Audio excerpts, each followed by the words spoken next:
This is section 1.1, day 1, lines in the planes. Today we're just starting off reviewing kind of what it means to be able to write an equation for a line and how that looks. So the first part of your lesson is just being able to match up graphs. You've been doing equations for a line for a very long time. So I'm hoping that you can look at these examples or these scenarios and then match them up to the correct picture. So the first one says you're paying $10 a week to repay a $100 loan. So looking at that statement overall, if you're repaying a loan, it means you are decreasing. Hopefully your loan amount is going down. And you're starting at $100 and every week it's $10 less. So it's definitely got to be one of these two. We're going down, we're decreasing. This one starts at 600. This one is at 125 for a scale. So I'm betting that's not it. Since we only had a $100 loan, our window shouldn't go up to 600. Our line shouldn't start up there. And if you look real close, there are some tick marks there, and that one's at 100. So this is our first picture. So this is number 4. Next one says you're paid $12.50 an hour plus $1.50 for each item sold. So this one is increasing. We got a plus there, so that tells us that this line is increasing, that your pay could actually go up. So you need to start at about $12.50 and then go up 1.5. Looking at both of these, they both have potential. At least 12.5 is beneath 40 and it's also beneath 25. Just having to pick out which one is the right one. If you look close, these are going by 5s, I believe. So 5, 10, 15, 20, 25, 30. So that's too high for us. This one, on the other hand, is going up also by 5. So 5, 10, and then it's halfway between 10 and 15. So that must be our start at 12.5. And then we're increasing $1.5 for each item. So we're steadily increasing. So that's number 1. You receive $30 a day for food plus 35 cents per mile traveled. So another plus means we're increasing. Naturally, it's got to be this one, but we'll talk it through a little bit. We did just count the y-intercept where it crosses the y-axis, and that was happening at 30, which matches our starting salary, I would say. And then a gradual, a very tiny increase for miles. Since this is 0.35, that's a decimal. It should be a pretty small slope, pretty small increase as it's going. So this is number 2, which by default leaves us for number 3, but we'll talk it through. A computer purchase for $600, dead giveaway, depreciates. That means decreases. It loses value at $100 per year. So starting at $600, every year that you go has to drop you another $100 until you run out of value for that computer, resale value. So using that type of information, let's see if we can write our own equation. So a construction company purchases a bulldozer for $36,500. The bulldozer requires an average expense of, and that's a dollar sign, yours has a percent there, I messed that up, $5.25 per hour for fuel and maintenance, and the operator is paid $11.50 an hour. If the company charges a customer $27 per hour of use, when will the company break even on their purchase?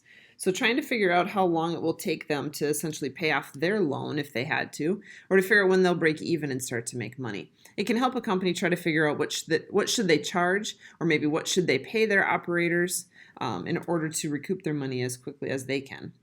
So what I first want to do is just kind of write down my expenses. What's going on? Who do I owe money? So the bulldozer for sure cost me $36,500. I also have expenses of $5.25 an hour. So every hour that I run this thing, it costs me $5.25 per hour. I'll put an X for the hours. That's fuel and maintenance on average. And then the operator is another expense I also have to pay $11.50 per hour. And since these hours are the same, I can put an X there as well. So if I run it for 1 hour, I'll put a 1 in both places. I have to pay him 1 hour of work, and then I have to compensate for about an hour of maintenance and fuel. If the company charges the customer $27 for use, then when will the company break even? So this is essentially all of our expenses, all of the money that's leaving the company. The money that's coming into the company is $27 per hour. Again, we're just doing per hour. They were all the same hour, so I can use X as all the variables. And I'm pretty much trying to figure out when will they equal. When will my expenses, all of my costs, equal my income? When will that happen? And then it's just a matter of solving, making a little fence problem and solving. So we'll put our X's together on the left.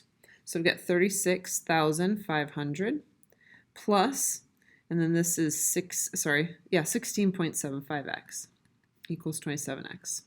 I'm going to move these over here. So I'm just subtracting them over. I'm not going to write it because pretty soon I'm going to run out of room here. So 27 minus the 16.75x's will leave me with 10.5. Sorry, 2.25.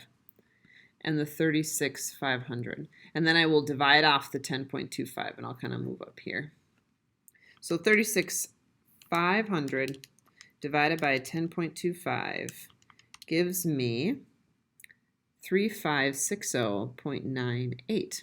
And now we need to talk about what that means. What does that represent? What were we solving for? What did X represent? And in each of these instances, X for us was how many hours. So this is how many hours it will take for this company to break even. And while that seems like a lot of hours, we don't really know until we put it in some context. And so typically you work about 40 hours a week. So I'm going to divide by 40 to figure out how many weeks this would be. So this is about 89.02 weeks. That's a little more manageable when I'm talking about business. Talking about hours is a little convoluted. We are usually talking about weeks. And so this is definitely over a year. It will take them about a year and a half to pay off this bulldozer at this rate. So if that's not acceptable to them, maybe they start to fudge with this number about what they pay their operator and then what they maybe charge customers. Just another example of how to work with a linear equation. So the slope, just to refresh your memory, the slope of a non-vertical line is represented by m as the letter we use, and most kids would talk that that's rise over run if I asked you to talk about slope. And then y2 minus y1 over x2 minus x1 is the formula that we use. There have been lots of different ways you've talked about it. Sometimes when I ask for what is the slope, students will tell me this. This is actually the equation for a line, that's a b. And we are only talking about the m part, just the slope. How do you find slope? So just going through a couple examples quick to just practice finding the slope. Remember, it's y minus y over x minus x. And it doesn't matter which order you go in, you just have to stay in that order. So if I do 1 minus 0, then I have to do 3 minus negative 2. So I got 1 over 5. If I decide to go 2 minus 2, then I have to go negative 1 minus 2. If I have 0 divided by negative 3, and you can grab your calculator to check, but if 0 is on top, then the slope is 0.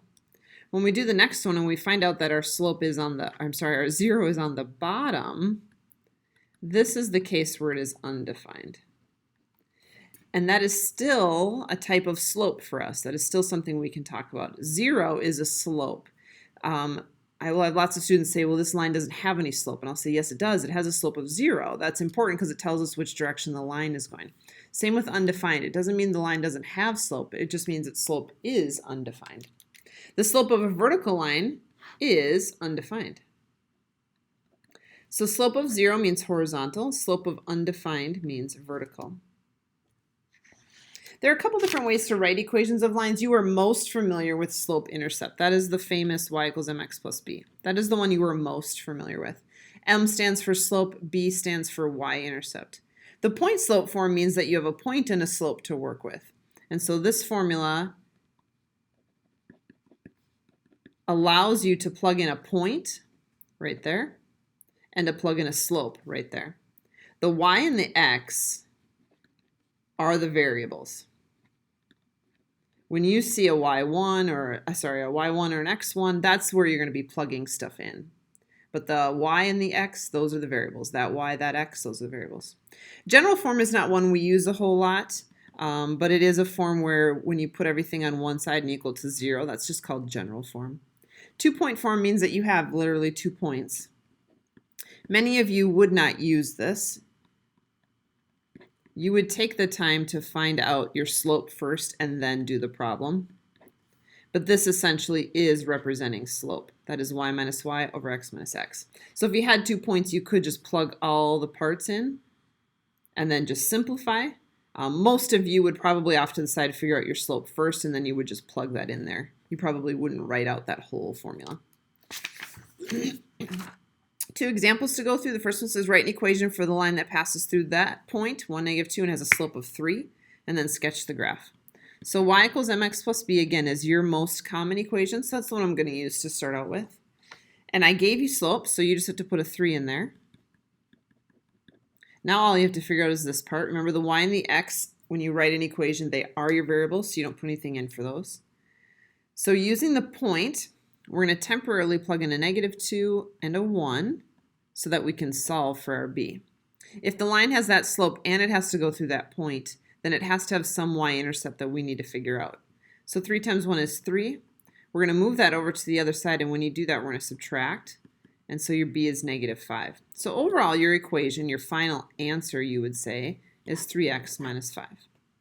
I'm going to check it both ways when we do the graph. So I'm going to plot this point, 1, -2, 1, -2. And it has a slope of 3, which means that it goes up 3 over 1, up 3 over 1. Also means it goes down 3, back 1. So that was just based off the slope and the point, and then I'm going to check my equation against it. It says that it should cross at -5. This is the y-intercept. So 1, 2, 3, 4, 5. It does, and then it should have a slope of 3, which we made it have a slope of 3. So up 1 over 1. So it looks like we did it. Next one says write the equation for a vertical line going through 3, 7. Interesting. Vertical line. So if I'm going to go through -3, 7, I'm just going to give a quick draw here. 1, 2, 3, and then up 7. And I want it to be vertical, which means I want it to look like this. Vertical lines have undefined slope, which means there is no, that came out wrong. It means they have undefined slope is what I mean to say. So when you go to write the equation, you're just talking about the axis that it goes through. And this one goes through the x-axis. So x equals, and then it is quite literally just -3.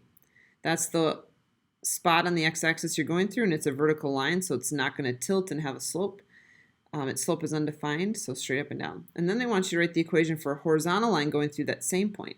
So if I wanted the horizontal line, it would look like that. It is going through the y-axis, which means it's going to be y equals, and it's however high that was, which for us was 7. So x equals -3, and then y equals 7. One vertical, one horizontal line.